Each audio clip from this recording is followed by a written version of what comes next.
Folks, it is a football Friday. It is a Freaky Friday, and it is all ahead of a scrimmage Saturday for Ohio State. Welcome to the beat. Very excited for what we've got coming your way to get ready for the next couple days of Ohio State training camp. It's the Austin and Birm Show. I am Austin Ward. He is Jeremy Birmingham, and we will be joined on this episode by a new Ohio State Hall of Fame football player. We'll get to that when we get to that, but Birm, it's a big day. The running backs are going to meet with the media, and Ohio State is getting ready. They had the Big Ten tailgate, Big Ten bus tour, open practice on Thursday. Some interesting stuff coming out of that in a just movement week, moving day, all happening at once for Ohio State right now. Yeah, it's fun to see everything starting to ramp up. We got 3 weeks left until the season begins. As we alluded to on Wednesday Snap Judgments or Thursday's edition of The Beat, we're going to have a little bit different setup today at Snap Judgments. I'm not going to be in Columbus. Austin's going to handle the running backs by himself. He will have a special guest or a co-host on Snap Judgments, and we'll probably try to do that a couple times throughout the year. We'll see who's ready and who from around the beat wants to help out and join Austin and give some thoughts. But Austin, let's just start here. How happy are you that the running backs are getting an opportunity to talk? And it happens to come on the heels of Ohio State releasing a pretty entertaining 2.5 minutes of Carlos Lachlan on the microphone from practice on Wednesday. I love hearing from Carlos Lachlan. He's a one of one. He is entertaining. He's competitive. He says some things that you don't hear most college football coaches say.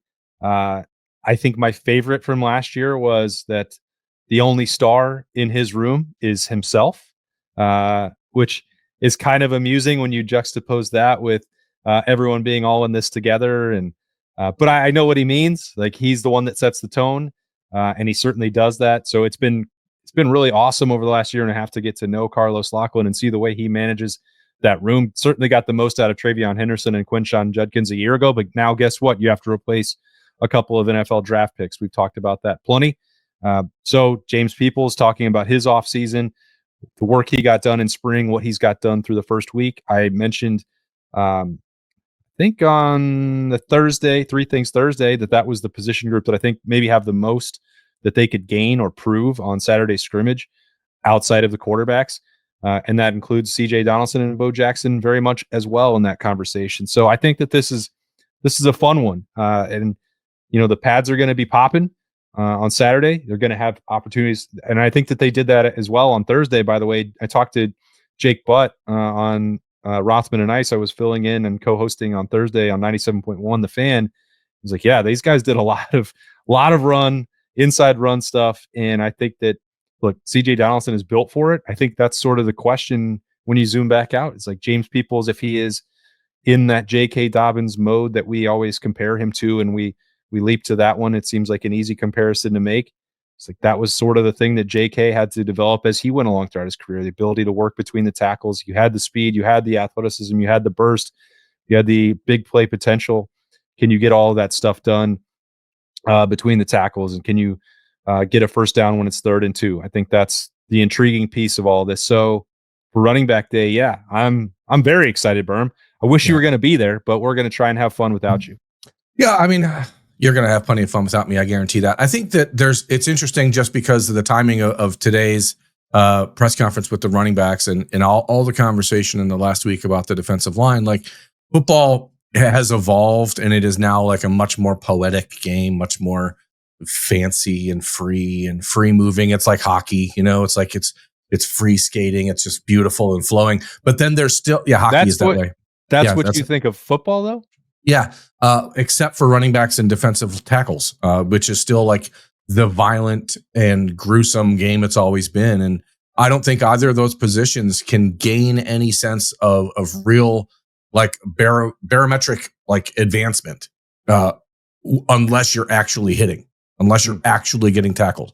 So for defensive tackles, a bunch of guys that haven't played a lot of football at Ohio State, they need this. They need to be able to see if they can bring down James Peoples and CJ Donaldson and Bo Jackson. These running backs need to see if they can take a hit. So I think, you know, the feature of that Carlos Lachlan video that Ohio State released on Thursday was like, hey, Carlos Lachlan saying the inside zone, inside run is my favorite, my favorite thing when I was a young man, a young running back. And I think it's still the most important element of football today. I think it's imperative for Ohio State to go out and prove that they can run between the tackles this year. There's going to be a lot of people who assume that no Travion and no Quinshawn means that there's going to be a fairly substantial drop-off at running back from productivity and talent. And I think that these guys, especially C.J. Donaldson coming to Ohio State after 3 years at West Virginia, and James Peoples after all of the talk a year ago, I think that there's probably a pretty sizable chip on the shoulders of those two. Yeah. Well, I mean, in terms of talent, how big is the drop off? I think there's a world where it's not that significant. Productivity, that could be determined by what Ohio State is now missing, which is all the experience that both of those guys had. They were NFL ready going into last year. That's a benefit that few programs can ever have or ever duplicate. That was a rare situation of a little bit of lightning in a bottle for Ohio State. They made the most of it, of course, on the way to the national championship. But Carlos Loughlin, how he's going to manage that group, if it's the same mentality, if it's the same breakdown of carries, all that stuff is going to be interesting to get into, because Carlos Loughlin will not pull any punches talking about his group. I don't want you to jinx this. Okay. So don't answer it the same way that you did before practice number 1. Okay. Obviously you want to get out of the scrimmage healthy, but aside from that, what is the top priority on Saturday? I mean, generically speaking, it's elevating in the quarterback room. It's somebody separating. I think that has to be the thing you're looking for from now until August 30th, or until you name a starter. Every day, one of these quarterbacks needs to make this harder and harder for Ryan Day to not play them. And I think that, we saw in the spring a number of times where Julian Sayin in practice didn't look comfortable. And then we watched as the lights came on and the competition happened at the spring game. And you're like, oh, maybe this is just a guy who's a gamer. And I don't like that term at times, because I realize how much value coaches place on practice. And I also think it's silly to suggest that someone isn't as interested in practice or whatever, because I know they're out there trying. I think practice is an opportunity for guys to experiment with things and see what they can maybe add to their repertoire. But when it comes down to it, and you're between the white lines and the whistle's blowing, Julian Sayin has to go out there and prove that he can just run the show, because of the guys like James Peoples and C.J. Donaldson and Bo Jackson and Jeremiah Smith and Brandon Innes and Cardinal Tate and Bryson Rogers and Max Clare and all you got to do is get the ball to these guys, right? So how do you take a step forward without pressing? How do you make this so that Ryan Day has an easier path? Because I think it's like a really difficult job right now to determine who this quarterback's going to be, because you can make a wrong choice. I think I don't know what leads to a wrong choice, but that's priority 1 for me. Every practice from here on out is seeing somebody separate. And if they're both elevating themselves, great, but you still want to see some separation. Yeah, I thought it was interesting, and I really appreciated the outside perspective. Jake Butt was talking about what he saw on Thursday. The rest of the local media was not there for the BTN bus tour. He was like, yeah, there were just, some periods where you could see that how you could build an offense around either one. So that's not me saying that, Birm. That's not you saying that. That's not Ryan Day saying that. And, one of those is certainly way more important than the other. But I think, Jake Butt was talking about, some of these periods of rush where Julian Sayin would not keep the football in any of them. And then there were zone read opportunities where Lincoln Keenolds had it. I think you have certainly made reference to Will Howard's rushing ability a year ago, and if that could color the decision at all for Ryan Day. We don't know. We're going to see. I think Saturday scrimmage is what's going to be really revealing for that. It doesn't mean that by Monday we're going to have a definitive answer. We could. I don't know that I'm really expecting that. I don't think that that's a likely outcome, to be fully honest, but I was kind of selfishly glad to hear that from somebody else who was just, and Jake Butt also was passing through, and he said it's one practice. It may not be the biggest sample size in the world, but just somebody else who could say, hey, both of these guys are good, and that's why that this is maybe a more legitimate competition than was anticipated 2 weeks ago. Yeah, I think it's silly of any of us to assume that there will be an answer on Monday. But as long as Ryan Day's answer when we speak to him in the team room on Monday is, I feel like I'm getting closer to a decision, I think that's good. Whatever that means. Again, there is a scenario, I think, where it means that both guys are going to play against Texas. And I don't know that anyone wants that. I don't know that it's ideal, but I also don't think that this is a game where because the new college football format exists, the playoff, if you lose this game, it's not the end of the world, but you obviously want to come out of it feeling like you have a plan for what your identity is. And that's what Ryan Day mentioned on Wednesday at the lightning round we had with him. Like, this team is trying to find its identity this week. And when you know who your quarterback is, that is a major part of the puzzle. So Saturday will be huge for those guys. And really, that, like, nothing else colors how this team goes from here until August 30th more than that. Yeah, and that is one day away. We will not, of course, be able to watch that scrimmage. The next availability with Ryan Day will be on Monday, so we will get thoughts on what happened in a few days' time. But until then, all we can do is speculate, or we can talk to somebody who's been through these training camp scrimmages at Ohio State and did it quite well. New Ohio State Hall of Fame selection. Billy Price joins us right now on Freaky Friday. It has been far too long since we've had a chance to catch up with one of my favorite guys that I've covered Ohio State. I know that Birm's favorite, dating back to the recruitment, which was, gosh, how long ago now? 16 years ago, Billy. It is a Remington Trophy. Not that it long. Was. Surely 13, it was. 13 years ago. All right, my bad. Here's the lore. The lore is important. Billy Price is the first recruiting interview I ever did when I got into this business. And so our relationship has always been important to me. It's always been valuable to me. And Billy, it's unbelievably awesome 13 years later now to sit back and see you getting inducted into the Ohio State Athletics Hall of Fame. For a kid from Youngstown, how insane is it to realize how quickly all this happened for you? Yeah. Thank you. Truly, I mean, 13 years ago, it really crazy to see how fast life really happens.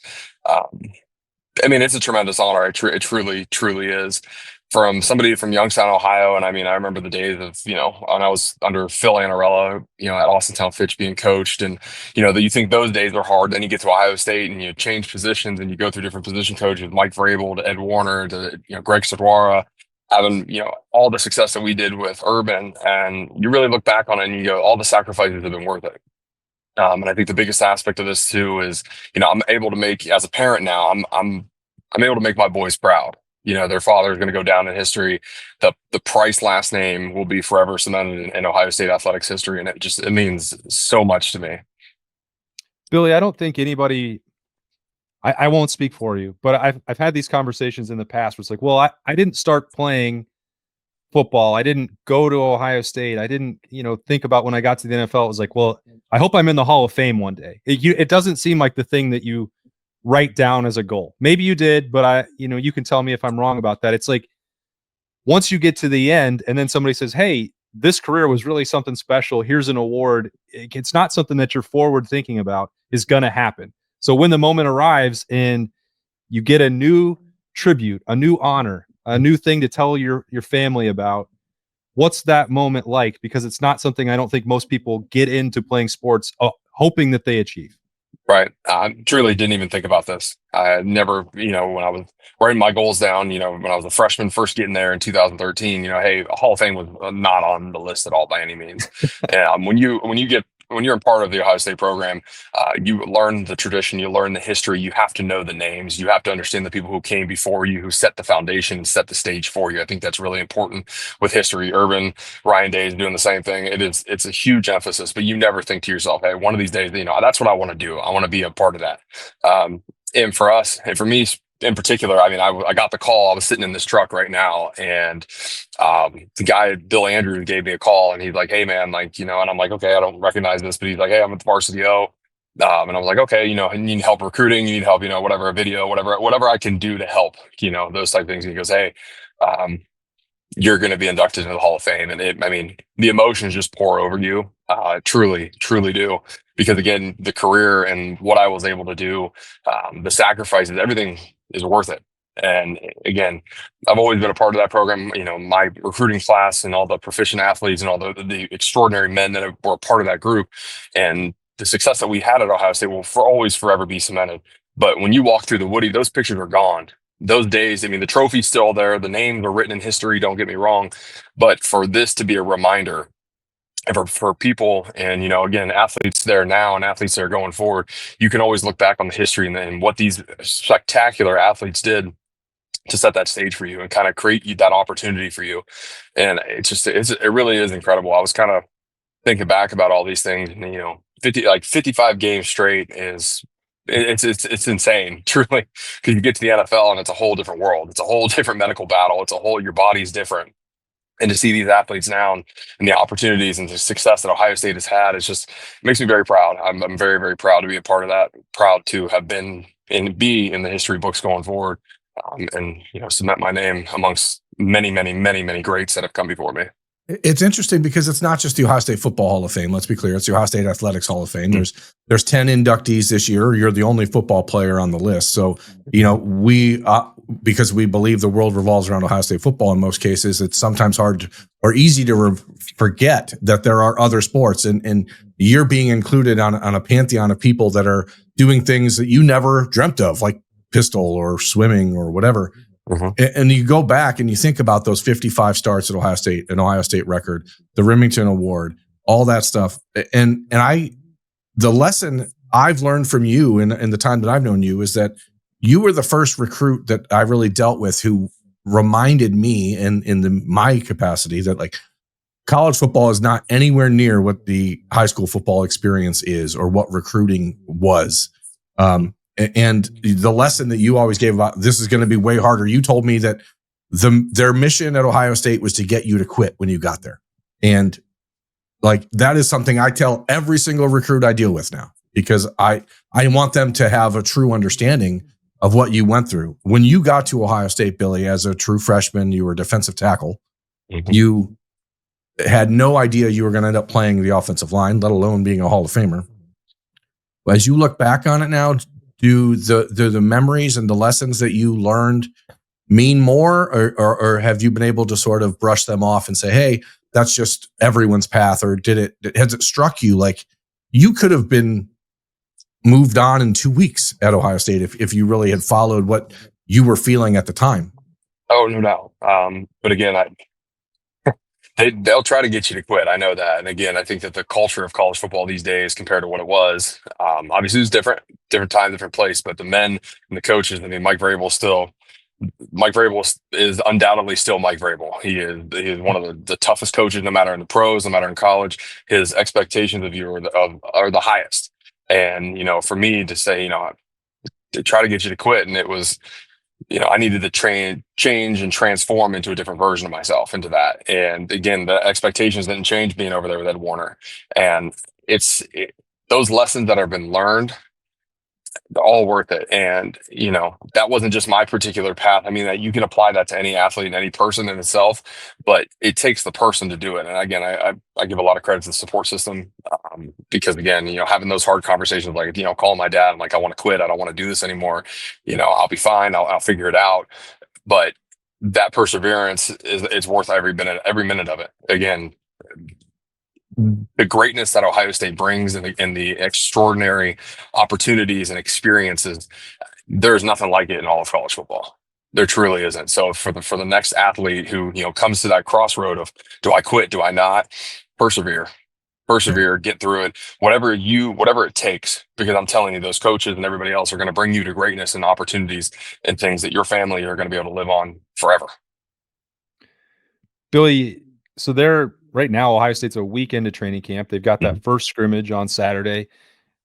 I'm just thinking about what you're talking about with how difficult it is. That's not necessarily training camp. It's not set up in exactly the same way as when you got to Ohio State with Ackerman Fields and two-a-days and all that stuff. But what is it that stands out in your mind that makes it such a challenge? Because Birm and I have not been in your shoes. We don't know what it's like for these guys to get through a mat drill period, right, spring ball, and now training camp. Like, what's the memory that comes into your mind? Like, that's what I got to that point right now because of this, where I wanted to quit, and I'm glad I didn't. I mean, the first day, I'll never forget this. The first week of conditioning, when we get there in the summer, and I'm just finishing up state track and field, and I'm like, okay, I'm just gonna, you're gonna cruise this. Like, no, it was, I passed out the first run period, at first run conditioning with Coach Mick, and that's one of the first memories. And they push you past that point of comfort, they push you past the point of discomfort, and then they still ask for more.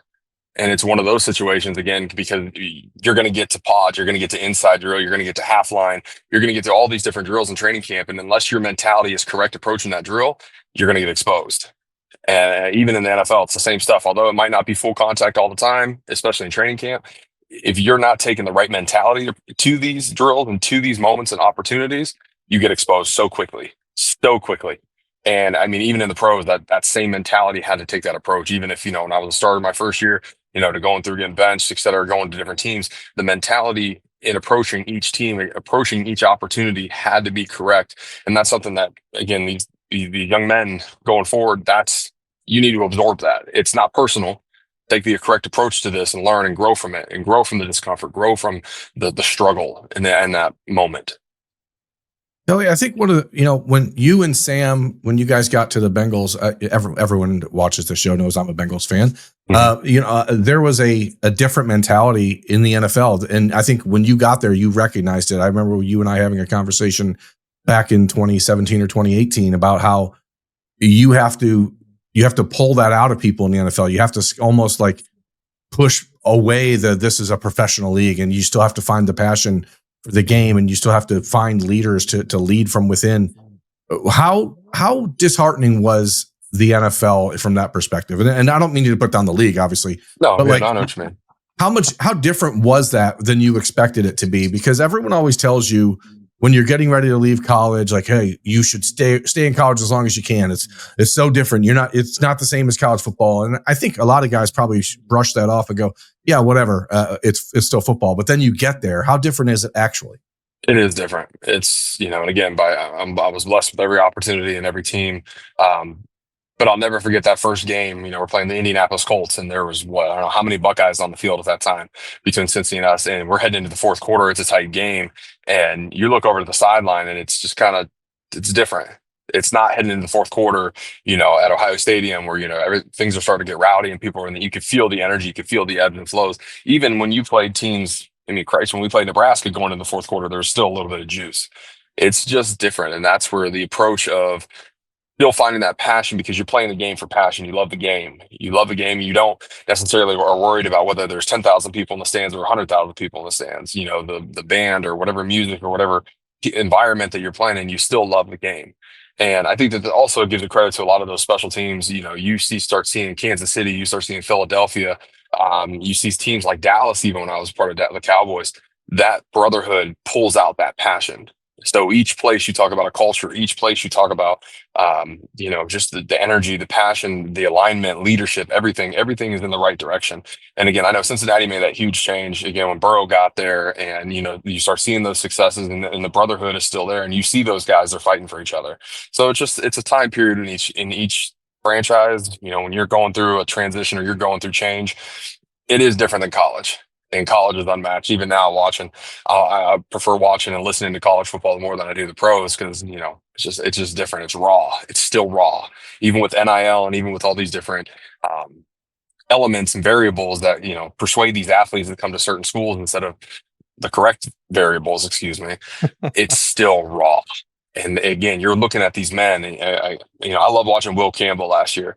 With him, I know LSU, but still watching the rawness and the passion that he played with, unbelievable. And again, you get to see those things pay dividends to you. So again, it's different. It's definitely different, but you have to take that mentality and, hey, I got to go do this thing, and I still play this game for the right reason. Billy, I have a memory of certainly watching you play 55 consecutive times, but like Wednesday nights. And like just these beautiful new Blue Jackets hats. And they were, the Columbus Blue Jackets wanted you to do something over here or something over there. And there were restrictions on what you could and couldn't do and what you might be able to accept and not accept. I was like, I just wonder what you missed out on. Oh, man. Don't get me started. I tell my wife and I joke about this. And, now that I'm out, I used to work at a bar during the summertime as a bouncer just to pay for a parking pass to go to Fisher College of Business. When I was in school, finishing up my junior and senior year, I was working the summertime as a bouncer, getting paid cash, doing what I had to do just to pay for a parking pass. And I'm watching, a couple years ago, CJ Stroud and Justin Fields rolling G-Wagons. And you're like, well, hold on a second, hold on. I just needed $700 for a parking ticket, for a parking pass, excuse me. And these cats are rolling around in a couple $100,000 vehicles. I mean, hey, it's a different time place. It's a different place in the world. Right, wrong, or indifferent, however you want to look at it. But it's still a situation, man. It'd been nice. I didn't have to stay up till 3 a.m. and then go to Saturday workouts and whatnot and then be dragging. You would have never paid for a meal at Roosters Oh, if you'd been able to live that life. Now that you've retired, Billy, you're entering the Ohio State Athletics Hall of Fame. What's the next chapter of Billy Price's life? I know you're still in the Texas and Dallas area. Do you have any desire to get into football in a different way? Is it just be a dad and be present? What's the next phase of Billy Price's life going to be? I'm working on the whole resume building and putting together everything. There's a couple opportunities down here that I'm looking at. A couple of different nutrition companies. I want to try the corporate side. I got my MBA. I've got my MBA. I did the undergrad at Fisher at Ohio State. It's one of those things I want to experience normal, I guess, if that's what you want to call it. But it's also, again, be present, be a father. Again, we just had my second son. Kids are a full-time job in themselves, especially a soon-to-be 3-year-old toddler who is just full of energy and wants to go, go, go. So it'll be fun bringing him up to Ohio Stadium here for this time. I brought him up last year and I was able to show him, the Buckeye tree and really take in that moment. Very emotional, I'll say that, especially because, again, something like that, it's great, it's awesome. And, something like this, I mean, he'll never truly understand what dad did, but that's okay. You haven't been around much since you left. I mean, you've been on the road, you've been all over the country with the NFL teams, and you were back in town back in April for the spring game weekend and had your wife and children around. What does it feel like when you go back? I mean, how do you explain that to people that don't know? It feels like home. I mean, Ohio will always be special to me. My family's up in Youngstown, Ohio, about 2.5 hours northeast. Ohio is always home. I'm a Midwestern Ohio boy to the core. I mean, it's very special to me. Every time we go back, though, it's always, again, the kid, because the staff is still there. There's still remnants of the staff. Mark Pantoni, Brian Voltolini, Coach Day. When Gene Smith was there, but I did get to meet the new athletic director, excuse me, and we kind of had a small connection there. It's incredible. It really is. And everybody is just so very welcoming. My wife does a really good job on social media and keeping up with people. So keeping up with the names and everybody else. And, you're able to exchange those quick things. But when you see people in person, being able to give a handshake, give a hug to one of the coaches or the trainers' wives. I mean, there are people there that watched me grow. I mean, quite literally watched me grow from being an 18-year-old little boy to leaving that place at 21, 22 years old and ready to take on the world. So it's always very, very welcoming, very heartwarming. But it'll forever always be special to me. Well, if I had to make a bet, Billy, I would think that the next step in the corporate journey is going to be a success for you because everything else has been. As you mentioned, it's not always easy, but I think we watched you grow up at Ohio State. Birm, I know, talks all the time about his experience covering your recruitment as well. So all those things, we wish you nothing but success. Yeah. Congratulate you. I got to read you this one thing, Billy. Okay. Go ahead, you wrote him a poem?